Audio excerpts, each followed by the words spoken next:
Hello, everyone. My name is Stanley St. Rose, and today we're going to be talking about The Grapes of Wrath, written by John Steinbeck.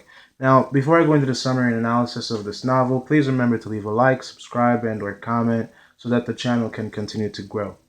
In The Grapes of Wrath by John Steinbeck, we are introduced to the Joad family. It's during the 1930s, and this family is in a very, very bad place. In the 1930s, you had the Great Depression going on, you had the Dust Bowl, the Great Dust Bowl, and in Oklahoma, you had crops failing, the sun was just blazing everything, and there was dust storms, and the weather was just not kind to farmers and people who tenant farmers. The Joads are tenant farmers. They just didn't have a way to survive.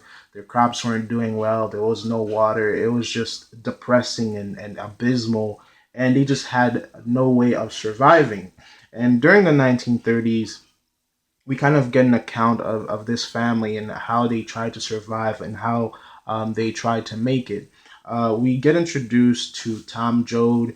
Tom Joad is released from prison at the beginning of the novel, and he went to prison for killing a man with a shovel. He was being attacked, and so he attacked back, and he goes to prison.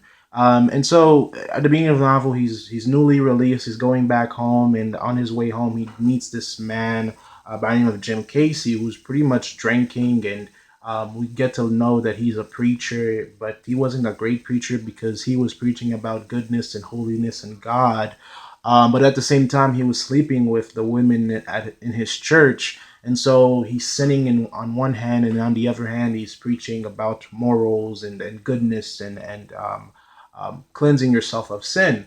So together, Jen Casey and Tom, they go to the Joad family house. They go to the farm, and they find that they're not there anymore. And pretty much the big banks, um, big business has pretty much driven or pushed everyone out of their farm, or all these little tenant farmers in Oklahoma. They've kind of pushed them away or pushed them out of their farms because they're not making money. And so now these people have to figure out how to survive. These people have lived in Oklahoma, the Joad family specifically, they've lived in Oklahoma for generations, and now basically they'd have to leave because there's no more food, there's no more money, there's no way that they can survive. And so they all decide to go to California. Tom and Jim, they kind of meet up with the rest of the family from Pod, Pa Joad, the rest of the kids, the grandpa and grandma Joad. It's a big family. So they all meet at Uncle John's, and pretty much they all get into this really bad car. They all pile up in it. They bring what they can, all of their furniture, stuff that they had in their farms, and all of the materials on all the knickknacks and things that they had at home. That all gets left behind, and they all kind of pile up into this truck, and they kind of leave for California because as the Golden State during the 1930s, farming was still going strong in California, and everybody that was affected by the Dust Bowl, they're like, you know what, we need to go to California. We can survive in California, and it's the best option for us. So a lot of people were just leaving their home states or leaving their families or however they can, trying to get independence, trying to find a job, trying to survive. They leave home and they go to California. So the Joad family, and literally they go on Route 66 or on this. And the thing is that with Route 66, there's a bunch, like endless amount of cars coming from other states, going to California, and this is where you kind of see that hope is very scarce, and there's not a lot of hope for the Joad family because everybody is going to California. Everybody's trying to find a job in California, and from the get go, you kind of see that things are not going well on this trip. The family dog dies. Grandpa Joe dies. He has a stroke and he dies. Grandma Joe dies, and so one by one, reality and nature and just life in general starts to kill people off within the Joad family. And the old people, it's hot. There's not enough food. They're all trying to survive in this car, and so the old people, their bodies can't take it anymore. They're frail, and so they pass away. The dog goes, and so In of a way, it's sad and they have to bury them, but at the same time, it kind of helps them because it the fact that they die saves food and resources, and so the grandparents die, and yes, they're sad, but at the same time, it helps the rest and the children to survive. So they keep on going. They reach to California, and it's not a good place. I mean, everybody was speaking about there's opportunity and there's good fortunes and there's jobs and there's way that you can survive in California, but it's all a lie. It's not a lie per se because they do find work in California, but at the same time, it's not what they're expecting. Rose of Sharon is one of the Joad. Is part of the Joad family, a child of Ma and Pa Joad, and she's on this trip. She's in the car, but at the same time, she has her husband with her, and she has dreams of going to California, saving up some money with her husband, and possibly getting her own place. You know, being this perfect housewife, raising kids, having a great future. She doesn't really see the reality that's in front of her, all the misery and all the people starving and all the people just trying to survive. She just basically sees the good life that she can have, and it's very dangerous. A lot of times our dreams are we're so fixated and we're so connected to our dreams that we often reject reality and just dream of what we can become, of what can happen. But a lot of times our dreams don't have the right necessities to become reality. And so Rose of Sharon, she's pregnant. Her husband is with her, but the thing is, like, he's not really her husband. He in the novel he basically abandons her and just goes off on his own because he doesn't want to raise a family in the middle of the 1930s and this Dust Bowl, this depression. He doesn't want to be responsible, so her husband just pretty much leaves her with this kid and just goes he just becomes independent and he tries to survive on his own. So he abandons this family. But the Joad family just carries on. They reach California. They go to a Whoville. And Whoville is pretty much a bunch of tents, a bunch of people who are homeless. And the Joad family, they're homeless at this point. And they're homeless at this point, and basically they have to survive in the Whoville. Everybody has a little tent or just sleeping outside, trying to eat what you can. They get throughout the novel. They get a job in a peach, picking peaches, picking cotton, different jobs here and there. Tom Joe, that's at a certain point, he gets a job digging ditches. And so they try to get jobs wherever they can just to make ends meet, just to eat and probably get like a place to stay. But it's not sustainable because work in California, especially if you're working on a farm, it's seasonal work. So as soon as you're done picking the field, you're out of work. So you gotta find a different place or somewhere else to bring in your income. And so there's a lot of trouble that goes through. The next significant things that happen, we see Jim Casey. Of course, he's this preacher. There's a lot of he becomes like this kind of a Christ figure within the Grapes of Wrath. Jim Casey's kind of like speaking for the down and out, the people who have no opportunities, the people who are being taken advantage of. Because imagine you have this depression, you have this era in United States history where people are out of work, out of jobs, no money coming in. Everybody's rushing to California for work. Californians are not happy because there's too much people coming in. There's not enough jobs. So the big farmers within California, they're like lowering wages. So they're paying everybody basically nothing for field work, and these workers are not happy because they're not making enough money to survive on. So sometimes you see within the novel, you see different homeless people and people just trying to make ends meet, retaliating and attacking these farmers when they show up to the Whovilles and asking people to come work for them. And they're just getting attacked because the people are saying like you're not going to pay us fairly. We're not. It's not fair. So a lot of people get angry. You see different types of protests. People protesting farmers because they're not giving them fair wages. People fighting and deputies and different sheriffs coming in trying to crack down on these Whovilles and burning them and telling people to move. And but they have nowhere else to go. And so there's a lot of conflict and there's a lot of death within the Grapes of Wrath. And if you're not brave enough, if you're not strong enough, you can't survive. within the Joad family, what basically happens is Ma becomes the matriarch, or the main the main leader of the family. Jim Casey, he kind of saves Tom Joad from getting arrested. Again, remember at the beginning of the novel, Tom is just he's freshly out of prison. And he's on parole, by the way. So Jim Casey kind of takes a fall for Tom within the novel, because Tom gets into a conflict with a deputy, and he was about to get arrested, but Jim Casey takes the fall, and Tom doesn't get arrested.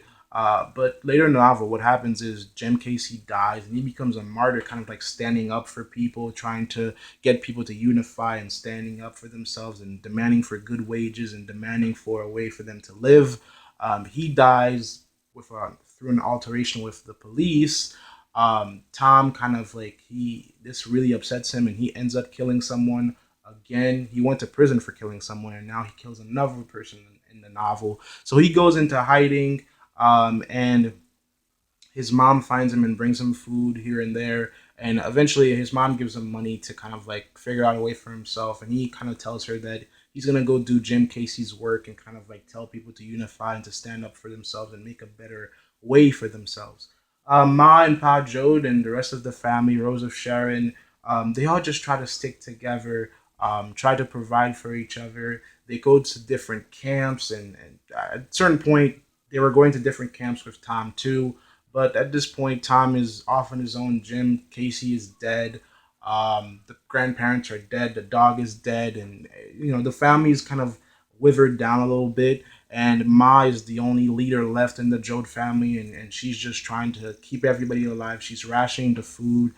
She's trying to help Pa Jode in keeping order of himself and the kids. And Pa Jode kind of, he questions the strength of Ma Jode within the novel. But the thing is, like, he's kind of a broken man because he can't provide for his family anymore, and he's not the patriarch that he's supposed to be. So he kind of just allows Ma Jode to be the matriarch and the natural born leader that she is, and kind of falls back. And she does all that she can to keep the family in line, to keep everybody together. The wonderful thing about the Joad family, they all try to keep up and try to provide for each other and try to protect for each other. At the end of the novel, after Tom goes off, and you see that you kind of see the storm happens, and the thing is, like, there's bad weather throughout.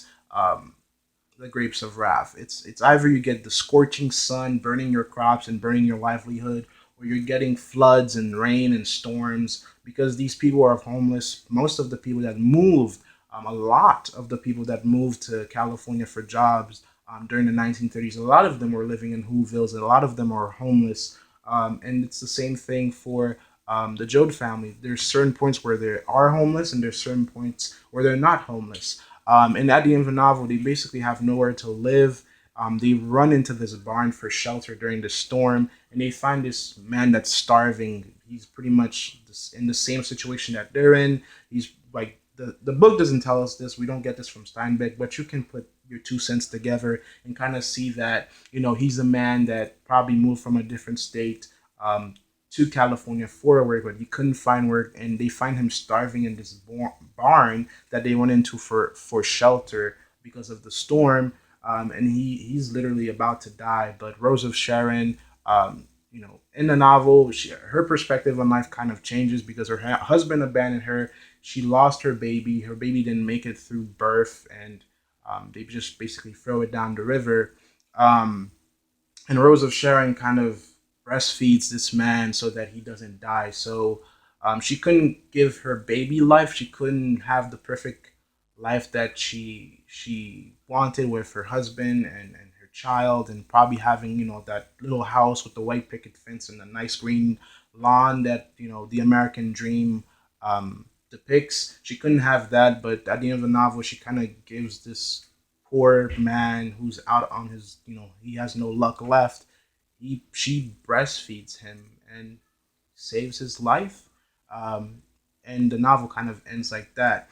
So let's go into the analysis of this novel. This novel, it's really okay. So we're in 2020 right now, and we're going through the coronavirus.